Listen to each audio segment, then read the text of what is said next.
আজকে বিএসসি রিপোর্টে বিএসসির মিটিংয়ে আমাদের প্রথমেই আমরা শোক জ্ঞাপন করেছি আমাদের রাজ্যের জননেতা প্রাক্তন মন্ত্রী বর্তমান বিধায়ক সুরজিৎ দত্তের প্রয়াণে আমরা শোক ব্যক্ত করেছি এবং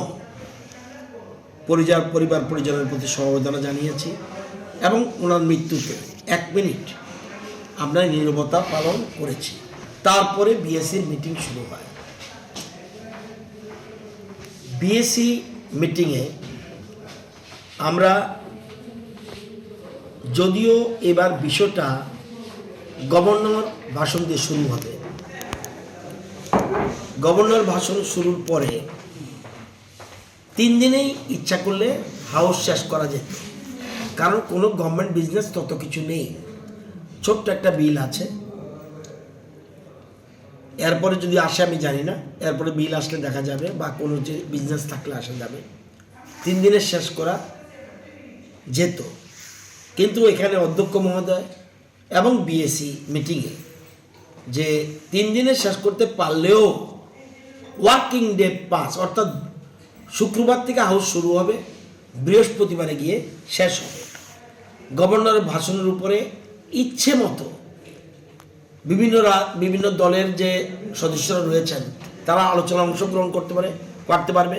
এবার অ্যাম্পল স্কোপ রয়েছে, তো আমরা বৃহস্পতিবার পর্যন্ত দেখা যায় বেশিরভাগ সময়ই বৃহস্পতিবারটা বাদ পড়ে যায়, সেই জন্য বৃহস্পতিবার পর্যন্ত আমরা রেখেছি।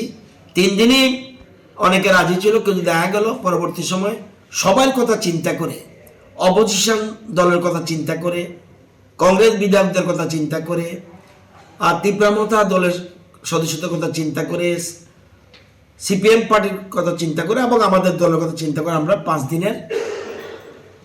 দিনের বিধানসভা অধিবেশন হবে, ওয়ার্কিং ডে, অর্থাৎ শুক্রবার থেকে শুরু হবে, বৃহস্পতিবারে গিয়ে শেষ হবে। এটা নিয়ে আলোচনা হয়েছে এবং যেহেতু সিটিং এমএলএ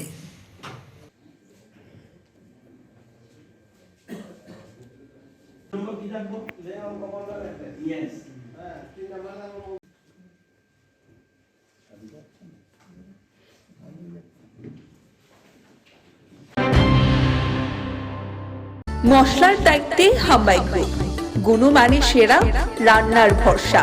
হাম্বাই গুরু মশলা সম্পূর্ণ প্রাকৃতিক, অপার গুণ ও উপকারিতায় পরিপূর্ণ। হাম্বাই গুরু মশলা। যদি কেমিক্যাল ফ্রি, কালার ফ্রি, প্রকৃত স্বাদের মশলা খেতে চান, তবে আপনার রান্নাঘরে চাই হাম্বাই গুরু মশলা। রান্নায় শুধুমাত্র তোমাকেই চাই হাম্বাই গুরু মশলা।